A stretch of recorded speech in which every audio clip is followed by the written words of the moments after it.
In less than 9 months, I built an audience of nearly 700,000 on TikTok. And before that, I was failing for a year. I was unable to create good content for a year. I had one viral video, and then for a year, nothing happened. And then I got another viral video, and then for 6 months, nothing happened. Nothing happened. And that is probably one of the worst things you can go through as a content creator, when nothing happens. But I found a way to surpass it. I found a way to get through it. I found a way to kind of break past all the clutter and break past all the different types of advice you hear and actually fail on my own to surpass this issue. I had a goal that I wanted to achieve. My goal was to sing a song from every country in the world. At the time, I knew maybe a song from 92 different countries, like when I was first starting to document the journey.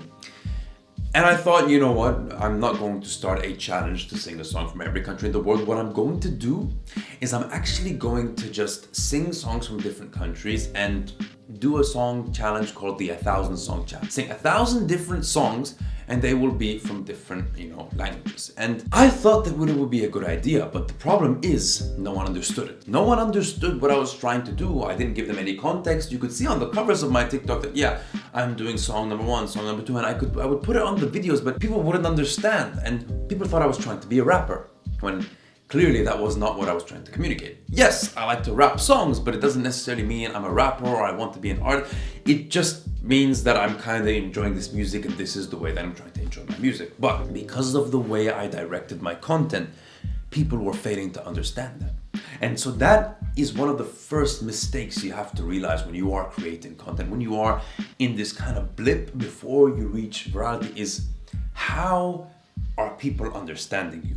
It's very important to know that content is autonomous, independent. You can create whatever you want, but you also want to build for an audience, essentially. That's most content creators. You want to build for an audience that you can actually connect with, that you can actually, end up being able to make money from, and also providing with a lot of value, where it's a creator-follower relationship rather than creator, label, follower, creator, business, follower, talent agency, whatever. It's just between the creator and the follower. So even though it is a bit of an independent space and it's not like any other jobs that would really work, you still kind of have to entertain or educate. You have to keep people interested in your stuff. If people don't like your stuff, they won't feel sorry for you. They won't be like, I had a few people telling me, oh man, you're talented, but like, okay, what's a few comments gonna do for you? The reality is, if you want to build an audience, you have to understand that the audience needs to understand the thing correctly. If people didn't understand what I was doing, how could they connect with what I was doing? It's like, okay, this guy said song number 27, he sang in Japanese.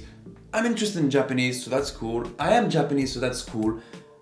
But if I'm not Japanese or not interested in Japanese, it's like, okay, there's thousands of other videos that I could watch. So that is a very important aspect to understand.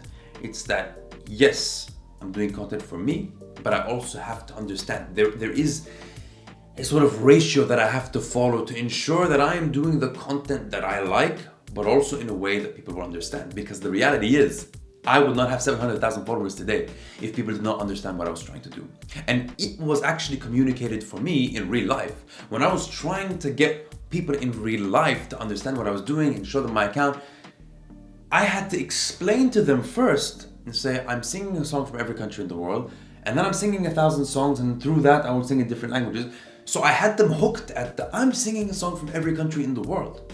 But then when I went into the 1,000 songs thing, it just kind of came, what am I trying to really communicate? Am I trying to show people that I can sing 1,000 different songs, or that I can sing in different languages, or that, there is a greater goal that is, I'm trying to sing a song from every country in the world? I can't have 3 different goals on the same level. Yes, goals can be layered, but the primary ultimate goal that I had to show people was, I'm trying to sing a song from every country in the world. And then months and months and months of trying, I reached up to song, was it 185? 185 if I'm not mistaken. I did 3 songs a day for a while. And then it was like a period where I took a break from my content for 2 weeks, because I was just like, I've been giving.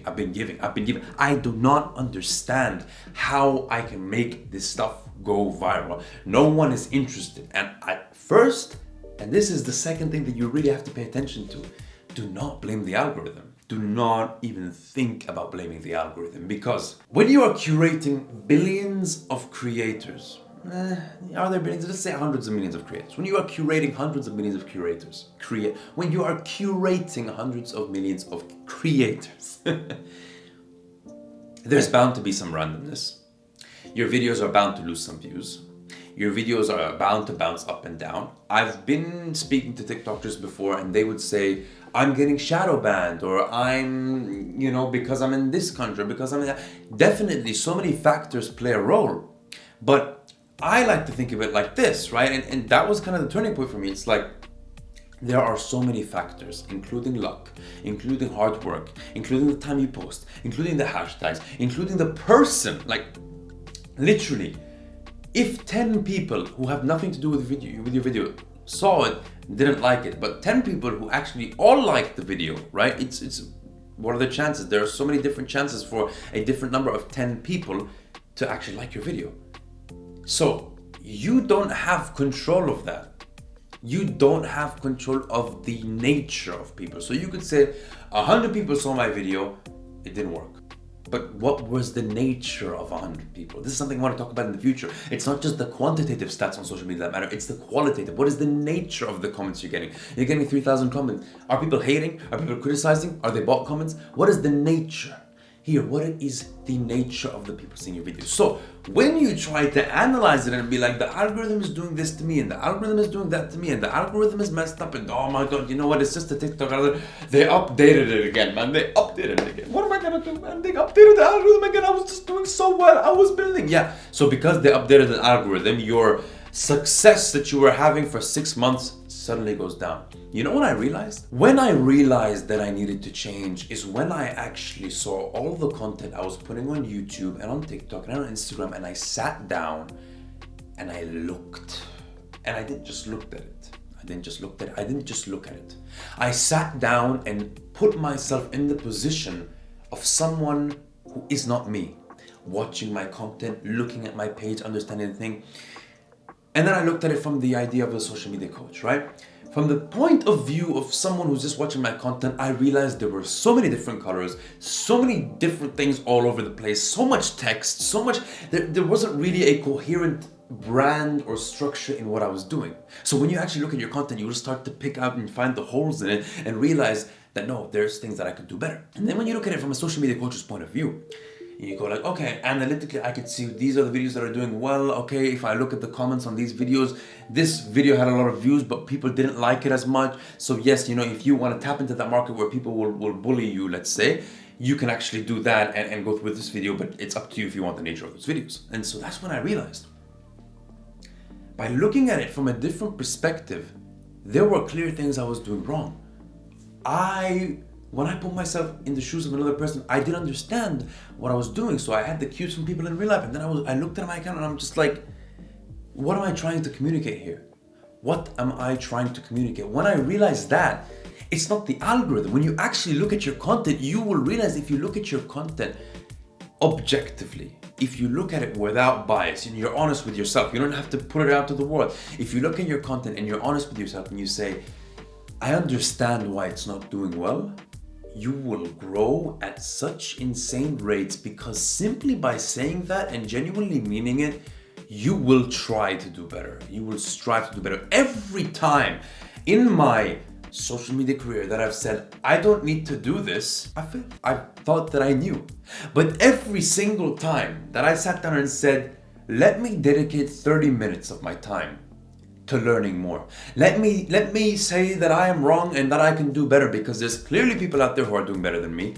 What can I do? I sit down here and say, what can I do better? That was really the game changer for me. That is what really just said, you know what? You finally know that to know and to grow, you need to not know. You need to humble yourself down and understand that you cannot blame other factors. Because if you do blame other factors and then you suddenly go viral, you suddenly do well, one day when it all comes teetering down, because the reality is not everyone can really maintain those views every single day. It's a very 1% section of creators that can really maintain those levels of views. You will start to blame that thing again, and you don't want to get into the blame game, and you're talking to someone who used to, and look, even honestly sometimes still does, complains. It says, but it used to be such an important part of my personality, complaining about this being the reason for that, this being the reason. It's just not working. And then after I realized that, I was like, okay, how can I make someone from anywhere in the world, doesn't matter if they know English, doesn't matter how old they are, they look at the video and they understand it. And that's when I coined. I'm singing a song from I started it as I'm trying to sing a song from every country in the world. Today I'm doing country number 3. I think it was France, or was Ivory Coast. Now, today I am 129 countries in, having built a following of 700,000, with 20 videos having surpassed the 1 million mark. A couple of videos surpassing the 4 million mark. And I'm in the same room where I started this challenge. So if you know my personal life, you'll know that I've traveled. Well, you obviously don't know my personal life, but I did travel for the bulk of the last 9 months. I traveled for 6 months to the Middle East. Like, I started this challenge on July 7th. 1 month later, I was in the Middle East. I went there for 6 months, and everything has happened. And now I'm back here in the same room, in the same position that I recorded the first episode. Now I record them in different places, sometimes in public, sometimes out here, sometimes out there. But I'm right now in the same place where I first recorded the video. And I have to say that what really helped me grow is looking inside at myself. Here, just like when an entrepreneur starts a business, as a startup, as an agency, the entrepreneur is the business. His personality, or their personality, is the business. If that person is a person who gives up and they're the only person working on the business ends. But if that person is a person who perseveres and perseveres and perseveres, that personality is shaped into the business. And in the world of content, I like to call them contentpreneurs, all of that shapes your content. If you're someone who complains, if you're someone who's lazy, if you're someone who doesn't like to learn, it will show in your content. If you're someone who strives and strives and strives to do something, it will show in your content.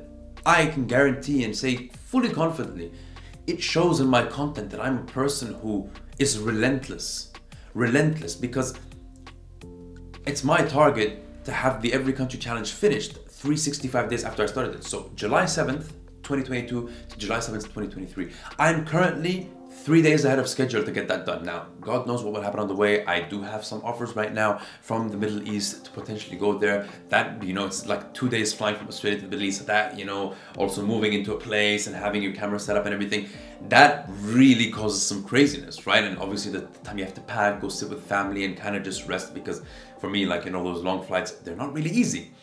So, who knows if I will make that, but I do know that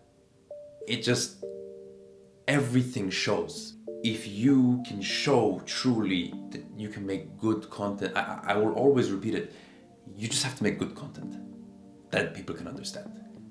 And then to grow it into an actual brand, obviously, consistency. Like, I've had bouts where I wasn't consistent, and I used to be someone who was like, yeah, I want to post 2 times a week and have millions of views.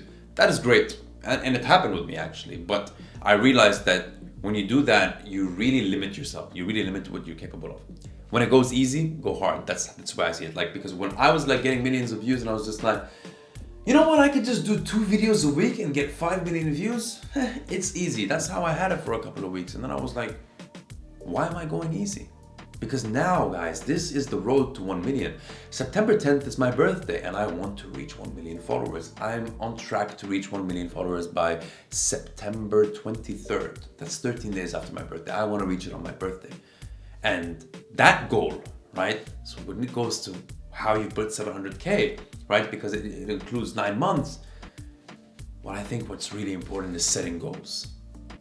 Setting a goal. I have a goal now to finish the challenge by July 7th and to reach 1 million followers by September 10th. Now I know what I need to do, right? It's a long ass goal, but I know that, this is keeping me motivated because I'm like, I've got 67 countries left and I have 70 days to do it. I can do it. And again, that shows. People will see how hard I'm working. People will see, and because they understand it, they can see it. But before, I was working hard and people weren't understanding. And I wasn't even doing things in the right way.